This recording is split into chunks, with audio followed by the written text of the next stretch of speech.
Welcome back, and today I decided to restart my Amiga Years series. And to kick things off, we are looking at games published by Titus. Now Titus is a French software house from back in the day, and they published a few games for Amiga. Some great, some not so great. But they are also well known for rebranding their games, which I will pinpoint as we go along. So sit back and relax, and let's take a look at part 1 of Titus, the Amiga Years.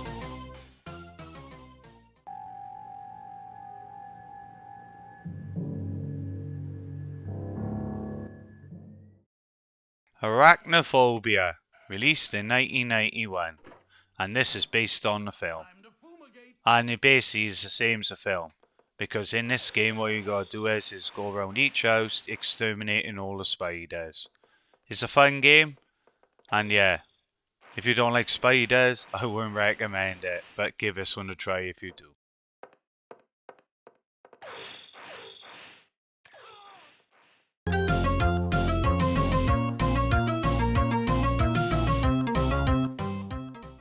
Adventure de Mocta, released in 1991. This is a fun platform game by Titus, but this is the first game I want to show you that Adobe Revamp, or rebranded as you call. As you can see, it looks very familiar to another game I'm going to show you now.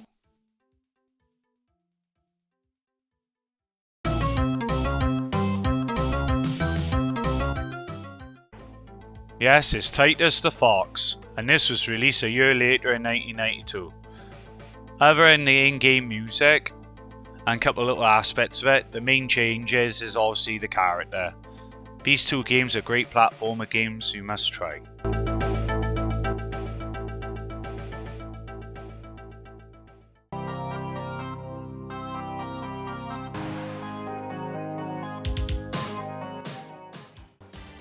Battlestorm. This was released in 1992 for the CD-TV. It is also available on the Amiga itself, and that was released in 1990. This is a top-down shoot 'em up, and to me it feels a bit Psygnosis with the graphics and the atmosphere. But anyway, in this game you gotta blast your way through the enemies, defeat the motherships, and after so many motherships have been defeated, you take on the big boss to get through to the next level.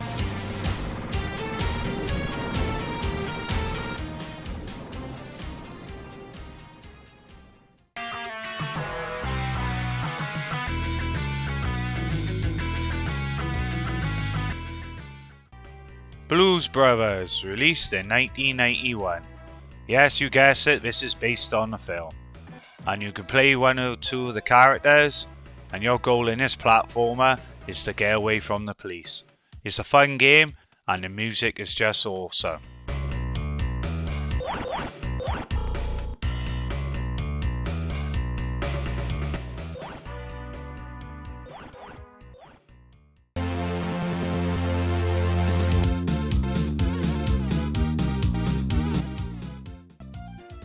The Brainies, released in 1992. This is a fun top-down puzzle game, and the goal is quite simple. You gotta get your furry friends to sit on the right colour spots. Looks easy at first, but it does get complicated very quickly, and there's over 101 levels for you to conquer.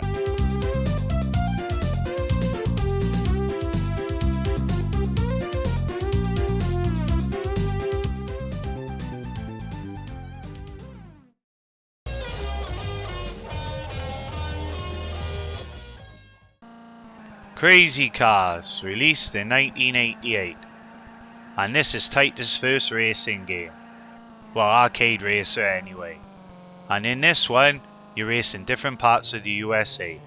And at the end of each race, you can upgrade to other cars. So that's anything from Mercedes, as you start off with, to a Lamborghini, Porsche, Ferrari, and so on. Not the strongest racing game on the Amiga, by all means. But you certainly need to give this one a try for yourself so you can judge it.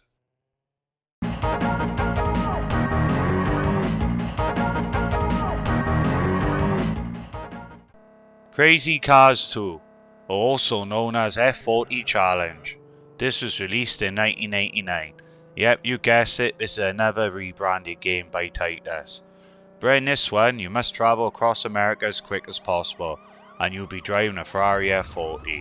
And the reason behind that is because there's a rogue group of police officers that are involved in stolen car racket, and you've got to stop them profiting from the cars.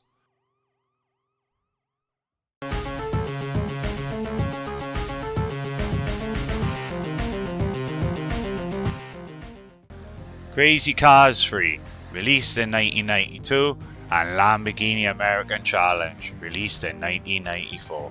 And you guessed it, this is another rebranded game.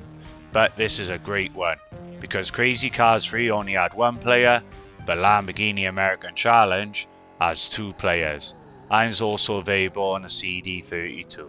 In this game, your goal is to bet with other drivers, and once you've done placed your bets, you go to race on the open highway, and the challenge then is to win the race and take all the money and upgrade your car. This is a great game by Titus, and Crazy Cars 1 and 2 were certainly the stepping stones to make this great game.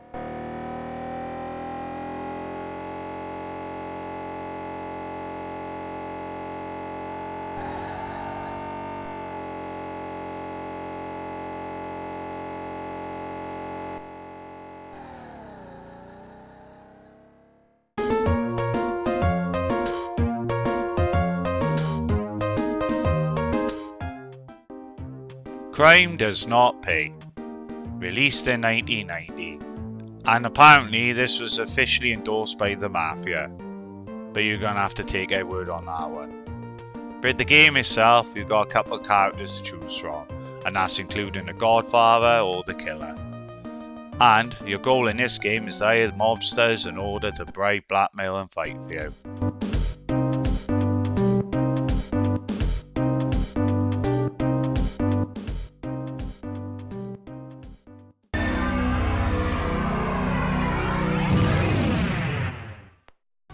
Dark Century, released in 1990.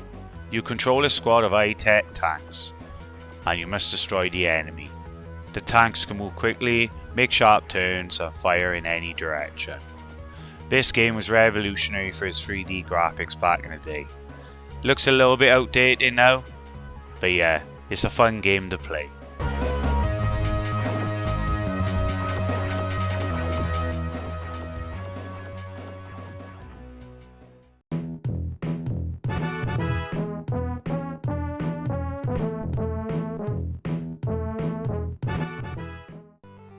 DuckTales, The Quest for Gold.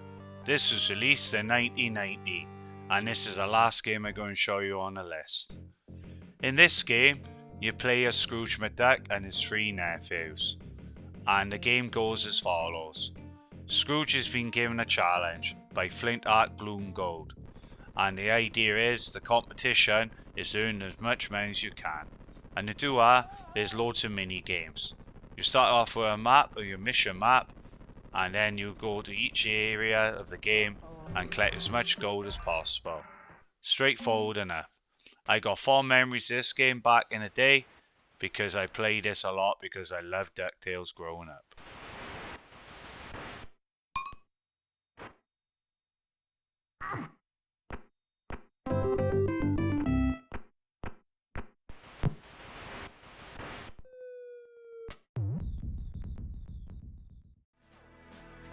Thank you all for watching. I see you in part 2 of Titus, the Amiga years.